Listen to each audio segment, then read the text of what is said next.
নমস্কাৰ বন্ধুসকল, আমি আলোচনা কৰি আছোঁ ইণ্ডিয়ান পলিটি পইণ্ট ৱাইজ আৰু আমি পইণ্ট ৱাইজ ছিৰিজটোত ইণ্ডিয়ান পলিটিৰ বিভিন্ন ধৰণৰ ইম্পৰ্টেণ্ট টপিকবিলাক আমি খুব সংক্ষেপে আলোচনা কৰি আছোঁ, যাতে আমি এটা খুব কম সময়ৰ ভিতৰত এটা আমি আণ্ডাৰষ্টেণ্ডিং ডেভেলপ কৰিব পাৰোঁ ইণ্ডিয়ান পলিটিৰ ওপৰত।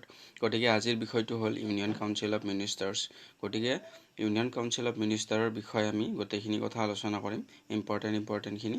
গতিকে ইয়াত দিয়া আছে এপইণ্টমেণ্ট অফ মিনিষ্টাৰ্ছ। গতিকে কেনেধৰণে এটা ইউনিয়ন মিনিষ্টাৰৰ এপইণ্টমেণ্ট হয়, ইয়াত দিয়া আছে ministers are appointed by the president. গতিকে প্ৰেচিডেণ্টে এপইণ্ট কৰে on the advice of the prime minister. গতিকে প্ৰাইম মিনিষ্টাৰে এডভাইচ কৰে। গতিকে আমি জানো যে PM head of the CMO বা যোনটো কাউন্সিল অফ মিনিষ্টাৰৰ হেড থাকে PM, আৰু PMক এপইণ্ট কৰে প্ৰেচিডেণ্টে, আৰু প্ৰেচিডেণ্টক বাকী মিনিষ্টাৰবিলাকক এপইণ্ট কৰাৰ কাৰণে PMে এডভাইচ কৰে, আৰু সেইমতে প্ৰেচিডেণ্টে বাকী মিনিষ্টাৰসকলকো বা কাউন্সিল অফ মিনিষ্টাৰ বা ইউনিয়ন কাউন্সিল অফ মিনিষ্টাৰৰ মেম্বাৰসকলক এপইণ্ট কৰে।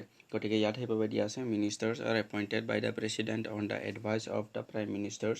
It means only those persons can be appointed who are recommended by prime minister. গতিকে প্ৰাইম মিনিষ্টাৰে যিকেইজন মানুহক ৰিকমেণ্ড কৰে প্ৰেচিডেণ্টক, সেইকেইজনকহে কেৱল মাত্ৰ প্ৰেচিডেণ্টে এপইণ্ট কৰিব, বা PMে ৰিকমেণ্ড কৰা মানুহকেইজনহে মন্ত্ৰী হ'ব পাৰে।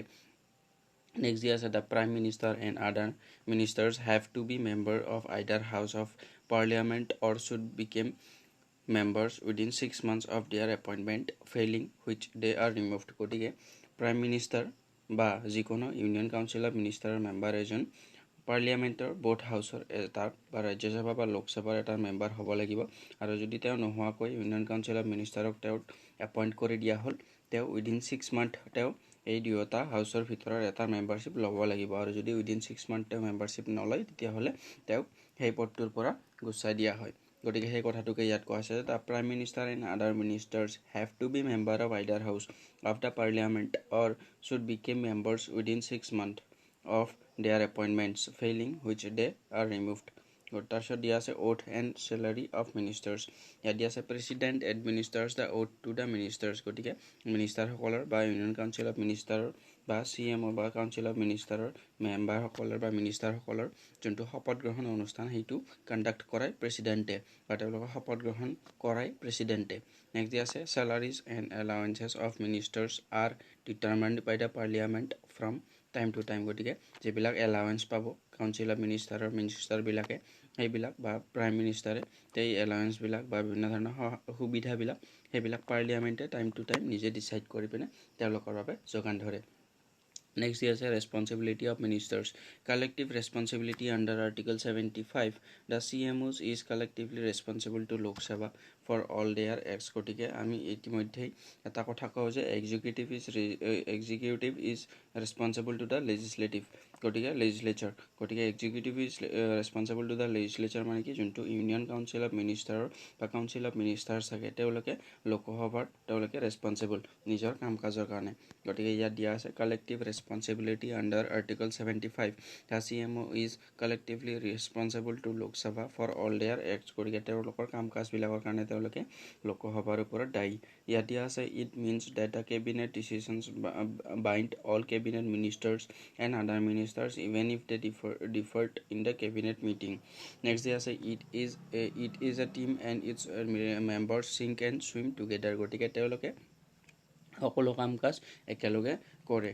নেক্সট দিয়া আছে article 75 also' contains the principle of individual responsibility. গতিকে আৰ্টিকল 75ৰ জৰিয়তে তেওঁলোকৰ ইণ্ডিভিজুৱেল বা ব্যক্তিগতভাৱে কিমানখিনি তেওঁলোকৰ ৰেছপঞ্চিবিলিটি আছে সেই বিষয়ে আৰ্টিকল 75ত উল্লেখ কৰা আছে। নেক্সট দিয়া আছে ন' লিগেল ৰেছপঞ্চিবিলিটি, বা তেওঁলোকৰ কোনো ধৰণৰ লিগেল ৰেছপঞ্চিবিলিটি বা আইনী হিচাপে তেওঁলোকৰ লিগেল ৰেছপঞ্চিবিলিটি নাই, বা তেওঁলোকৰ ৰেছপঞ্চিবিলিটি আমি মৰেল বুলি আমি ক'ব পাৰোঁ। দিয়া আছে there is no' provision in the constitution for a system of legal responsibility of a minister in India. গতিকে তেওঁলোকে নিজৰ দায়িত্বখিনি পালন নকৰিলে তেওঁলোকৰ ওপৰত কোনো ধৰণৰ কেছ নহয়। নেক্সট দিয়া আছে while in Britain there is legal responsibility of a minister. ব্ৰিটেইনত কিন্তু লিগেল ৰেছপঞ্চিবিলিটি আছে। নেক্সট দিয়া আছে types of ministers. There are 3 types of ministers: cabinet ministers, minister of state, তাৰপিছত ডিপুটি মিনিষ্টাৰ্ছ। গতিকে এই তিনিটা আমি মিনিষ্টাৰ পাব পাৰোঁ। কেবিনেট মিনিষ্টাৰ থাকিব পাৰে, মিনিষ্টাৰ অফ ষ্টেট থাকিব পাৰে, ষ্টেট এছেম্বলিবিলাকৰ। তাৰপিছত নেক্সট দিয়া আছে ডেপুটি মিনিষ্টাৰ। ইয়াত দিয়া আছে cabinet minister, they are the real policy maker. গতিকে কেবিনেটৰ মিনিষ্টাৰসকল they are real policy maker. দিয়া আছে the cabinet's consent is necessary for all important matters. গতিকে তেওঁলোকৰ যোনটো এপ্ৰুভাল সেইটো খুব বেছি নেচেচাৰী।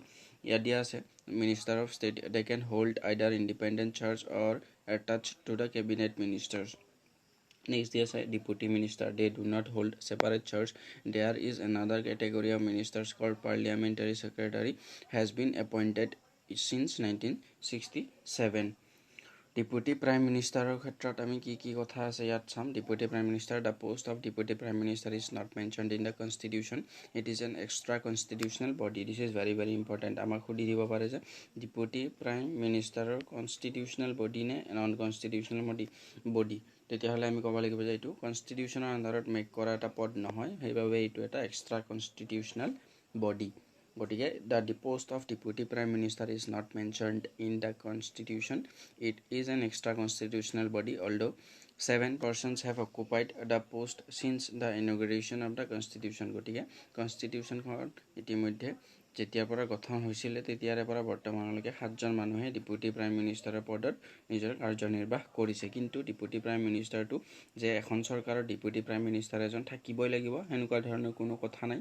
যেতিয়াই তেওঁলোকৰ প্ৰয়োজন অনুসৰিহে এই পদটো তেওঁলোকে নিজে ইন্ট্ৰডিউচ কৰি লয়। কনষ্টিটিউশ্যন মতে ডেপুটি প্ৰাইম মিনিষ্টাৰেও কোনো এটা পদ গঠন কৰা হোৱা নাই, এইটো এক্সট্ৰা কনষ্টিটিউশ্যনেলহে বডি।